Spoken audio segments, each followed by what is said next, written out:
नमस्कार दोस्तों, आप सभी का एक बार फिर से आपका स्टडी चैनल पर बहुत बहुत स्वागत है।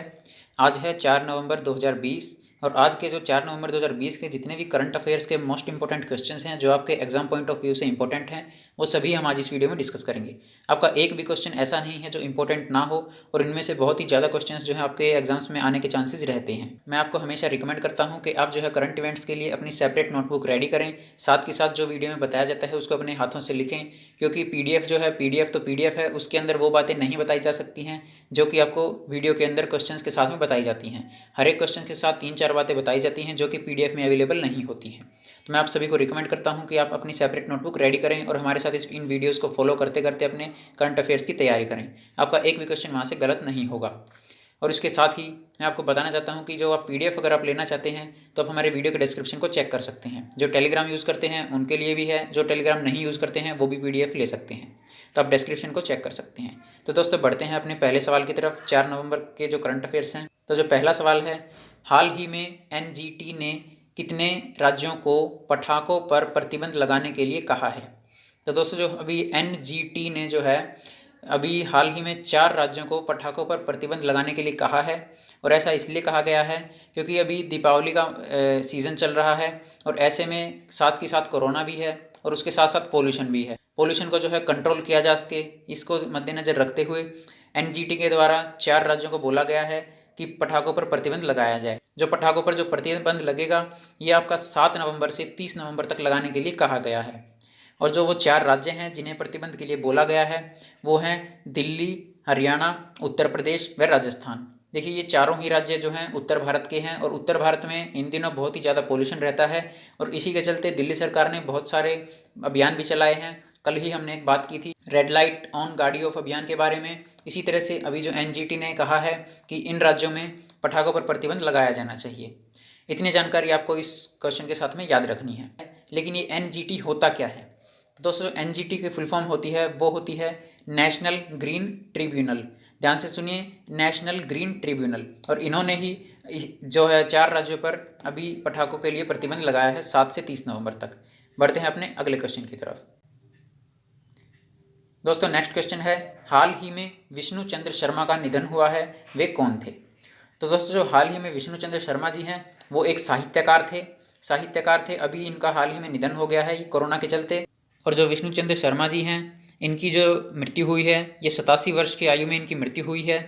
और ये इम्पोर्टेंट किस लिए हैं? ये इसलिए इम्पोर्टेंट हैं क्योंकि जब जो 1975 में इंदिरा गांधी जी ने आपातकाल की घोषणा की थी, जब 1975 में इंदिरा गांधी ने आपातकाल लगाया था, तब इन्होंने एक तत्काल नाम से एक कविता संग्रह लिखा था, तो इसलिए इनका नाम जरूरी हो जाता है। तो इन्हीं साहित्यकार विष्णु चंद्र शर्मा जी की अभी 87 वर्ष की आयु में मृत्यु हो गई है। आप यहाँ इमेज में देख सकते हैं, ये हैं विष्णु चंद्र शर्मा जी। बढ़ते हैं अपने नेक्स्ट क्वेश्चन की तरफ। दोस्तों नेक्स्ट क्वेश्चन है, भारतीय वायुसेना के लिए फ्रांस से आने वाले राफेल का दूसरा बेड़ा कब पहुंचने वाला है? तो दोस्तों भारतीय वायुसेना के लिए जो राफेल का दूसरा बेड़ा है वो 4 नवंबर 2020 को पहुंचने वाला है। ये इसके अंदर जो है 4 नवंबर को जो आने वाला बेड़ा है उसके अंदर 3 राफेल आएंगे, 3 लड़ाकू विमान आएंगे। तीनों विमान जो है फ्रांस से ही आएंगे और ये फ्रांस से उड़ान भरेंगे। फ्रांस के एयरबेस से लेकर के सीधा गुजरात के जामनगर तक पहुंचेंगे और गुजरात के जामनगर पर ही इनकी जो है लैंडिंग होगी। फ्रांस की कंपनी दासो एविएशन से 5 राफेल विमानों का पहला बेड़ा 29 जुलाई को भारत पहुंचा था।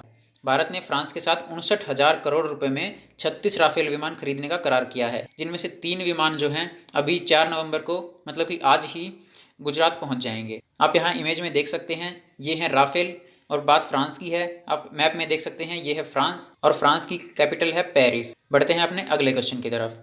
दोस्तों नेक्स्ट क्वेश्चन है, हाल ही में PGCIL के निदेशक कौन बने हैं? आपके सामने 4 ऑप्शंस हैं और इसका जो सही ऑप्शन है वो है option A, Abhay Chaudhary.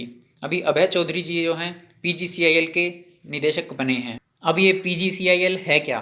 PGCIL की जो फुल फॉर्म होती है वो होती है power grid corporation of India.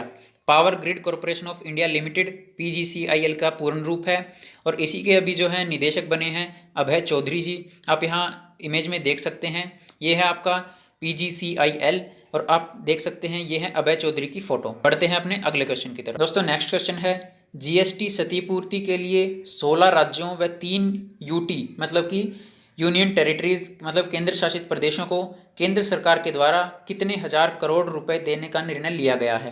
तो दोस्तों अभी जो हाल ही में है इसका ऑप्शन होगा सही सी। ऑप्शन सी इसका राइट आंसर है, क्योंकि अभी हाल ही में गवर्नमेंट ने जीएसटी की क्षतिपूर्ति के लिए 16 राज्यों और 3 केंद्र शासित प्रदेशों को लगभग 6,000 करोड़ रुपए देने का निर्णय लिया है। इससे पहले 23 अक्टूबर को सरकार 16 राज्यों और 2 केंद्र शासित प्रदेशों दिल्ली व जम्मू कश्मीर को इतनी ही रकम पहले भी दे चुकी है। बढ़ते हैं अपने अगले क्वेश्चन की तरफ। दोस्तों नेक्स्ट क्वेश्चन है, हाल ही में देश के किस राज्य में मास्क पहनने को लेकर नया विधेयक पारित किया गया है?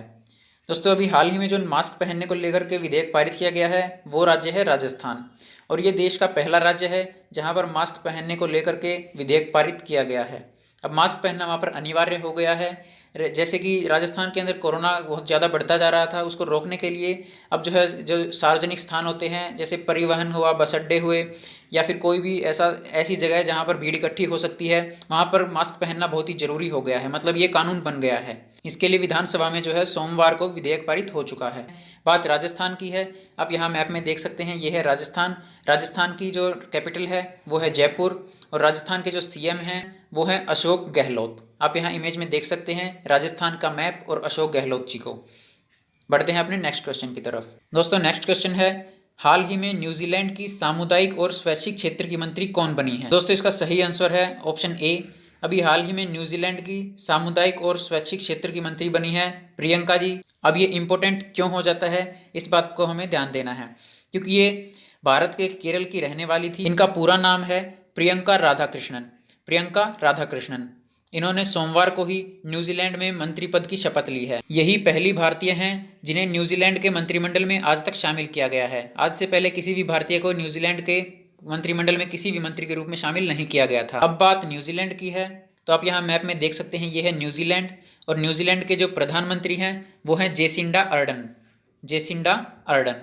बढ़ते हैं अपने अगले क्वेश्चन की तरफ। नेक्स्ट क्वेश्चन है, नवंबर 2020 में क्वाड देशों के बीच चल रहा मालाबार नौसैनिक अभ्यास कौन सा नौसैनिक अभ्यास है? तो दोस्तों अभी जो क्वाड देशों के बीच जो मालाबार नौसैनिक अभ्यास चल रहा है ये नवंबर में चल रहा है, 3 नवंबर से 6 नवंबर तक, और ये 24वां मालाबार नौसैनिक अभ्यास है, और ये 2 चरणों में होगा। अभी इसका पहला चरण कराया जा रहा है 3 नवंबर से 6 नवंबर तक।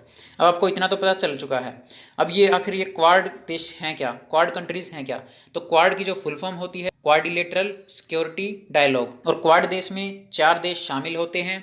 ये है अमेरिका, जापान, ऑस्ट्रेलिया और भारत। और जो मालाबार नौसैनिक अभ्यास का जो दूसरा चरण है ये नवंबर के मिड में लगभग 17 से 20 नवंबर के आसपास अरब सागर में होगा।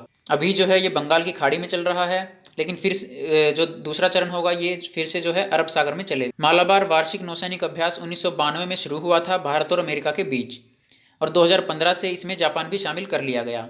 अब 2015 के बाद जो है ऑस्ट्रेलिया इस बार शामिल हुआ है। पिछले साल ये ऑस्ट्रेलिया शामिल नहीं था। इन बातों का आपको इसके क्वेश्चन के साथ में ध्यान रखना है।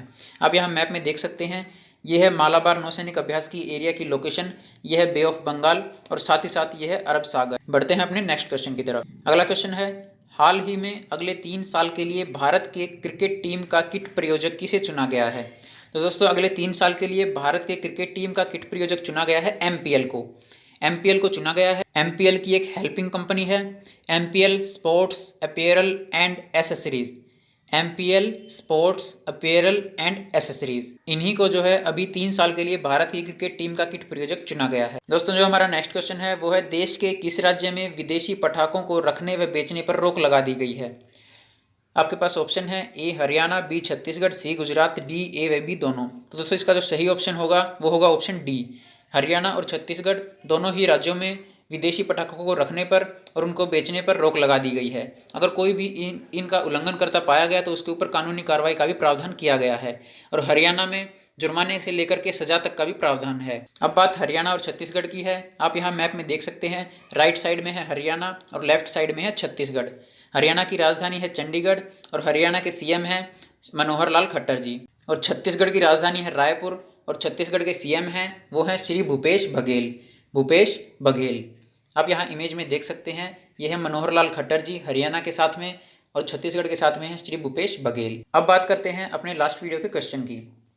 तो हमारा लास्ट वीडियो का क्वेश्चन था, भारत के राष्ट्रगीत की गायन अवधि कितनी है? दोस्तों, जो एग्जाम में क्वेश्चंस आते हैं वो शब्दों से ही खेलते हैं, वर्ड्स का ही सारा खेल होता है। इसलिए मैंने बोला था कि क्वेश्चन को ध्यान से पढ़ें, क्योंकि क्वेश्चन को ध्यान से नहीं पढ़ते हैं वहीं पर हमसे गलती होती है और वहीं हमारे मार्क्स कट जाते हैं। तो यहाँ पर लिखा गया था भारत के राष्ट्रीय गीत की गायन अवधि, लेकिन एक स्टूडेंट ने जो है राष्ट्रगान की गायन अवधि 52 सेकंड लिख दी थी, जो कि गलत थी। इसका आंसर आना था 65 सेकंड। बात करते हैं हम आज के क्वेश्चन की। आज का जो हमारा क्वेश्चन है वो है, देश का पहला CBG पंप कहाँ लगाया जाएगा? इस क्वेश्चन को मैंने लास्ट वीडियो में डिस्कस किया हुआ है। जो कंटिन्यू हमारे वीडियो को फॉलो कर रहे हैं, अपने नोट्स रेडी कर रहे हैं, उनको ये क्वेश्चन जरूर आता होगा। अगर आपको आता है तो आप कमेंट करके जरूर बताएं, और अगर नहीं आता है तो अभी नेट पर सर्च करें और फिर कमेंट करें। ये क्वेश्चन आपको अभी के अभी तुरंत याद हो जाएगा। इसी तरह की और भी वीडियोज के लिए, करंट अफेयर्स की प्रिपरेशन के लिए हमारे चैनल को सब्सक्राइब करें। वीडियो पसंद आई है तो लाइक और शेयर करना बिल्कुल भी ना भूलें। Thanks for watching. Have a nice